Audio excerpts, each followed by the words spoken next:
ভাই, মাজার ভাঙার মতো এত বড় অন্যায় করেন না ভাই।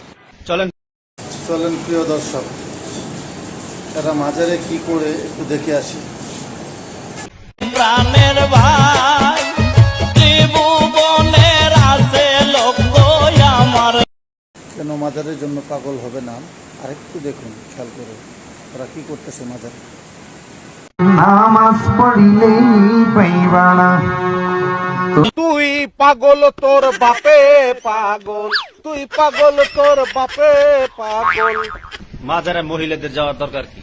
তোমাদের কি জামাই ভাই নাই? ওরা যাবে মাজারে, তোমরা যাও কেন সেখানে? মাজারে গিয়ে সেজদা দাও, নাচানাচি করো, এগুলো মাজারের জন্য? এখানে বললাম যে একটা বিশ্বাসের জায়গা, একটা সম্মানের জায়গা, যে মানুষ মাজারে মসজিদে কেন যায়? ঘরে বসে তো নামাজ পড়তে পারে ভাই।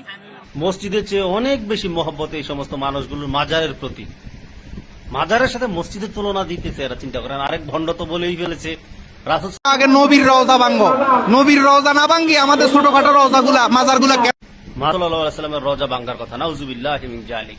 সমস্ত মাজারগুলো মেরামত করা হবে।